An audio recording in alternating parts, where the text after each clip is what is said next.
everybody. Today I'm going to talk about animal cruelty.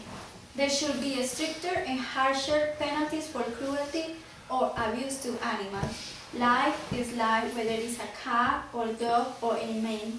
I would like to begin by sharing an example of just one of the kinds of animal cruelty being inflicted upon innocent animals, pets that happen in our community. Approximately 7 months ago, right here in Tampa, a horrific case of animal abuse occurs. A dog was shot twice and then buried alive. The puppy survived, and investigators are still trying to find the person responsible. First, I would like to define the term animal cruelty and the growing problem of animal abuse. Animal cruelty is defined as any inhuman or violent act towards any animal. According to the Humane Society of the United States, animal abuse cases have been increasingly in the United States. PetAbuse.com breaks down the kinds of animal cruelty into two main categories, active and passive. Passive cruelty is characterized by cases of neglect. Several animal neglect can cause incredible pain and suffering to an animal. Examples of neglect are starvation, dehydration, inadequate shelter in extreme weather conditions, and failure to seek veterinary care when an animal needs medical attention. Neglect is a very real and escalated form of abuse. Active cruelty implies criminal intent, where a person has intentionally caused harm to an animal. Recently, there have been multiple cases of animals being tortured and killed in a trend that appears to be countrywide. It seems no animal is immune from such a callous attacks.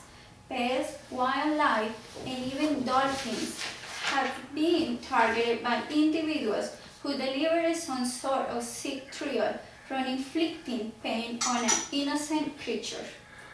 Second, I would like to explain the concept notion of animal rights.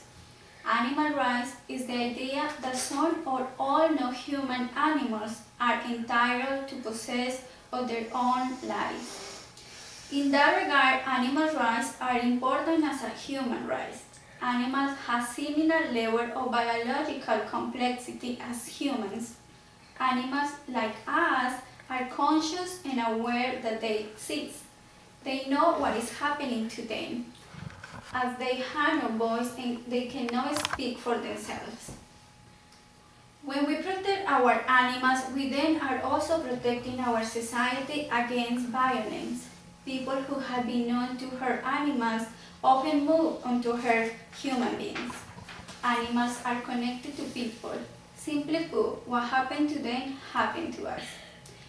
Then I would like to further explain why stricter laws and harsh punishment are needed for those who intentionally harm or kill an animal.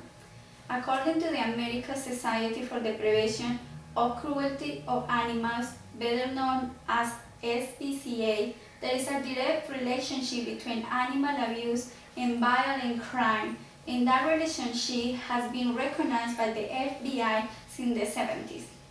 Penalties for animal cruelty abuse need to be harsh and regularly imposed upon offenders.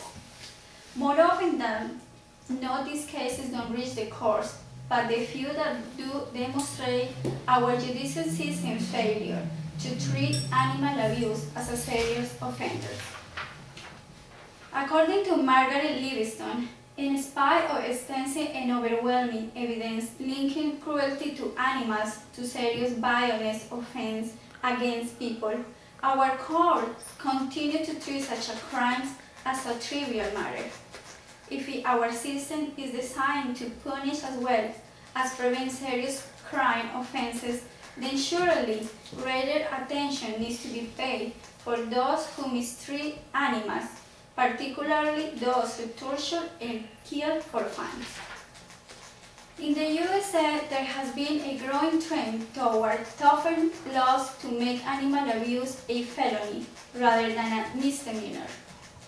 PetAbuse.com is a national animal protection organization that researches and tracks incidents of criminal animal cruelty. I understand that my visual aid may be very upsetting and difficult to look at, but this is a true and novel example of a dog who had been tied to the back of a truck and then dragged behind it. I hope will open your eyes to the abuse and cruelty toward animals that continues to occur and surround us. In conclusion, what greater motivation do our courts needs to treat animal cruelty with the utmost seriousness? Simply warning offender is obviously not good enough. Penalties for individuals who engage in deliberate animal cruelty must be increased. Stricter penalties such as incarceration must be handled down and must be enforced for serious animal abuse cases. Thank you.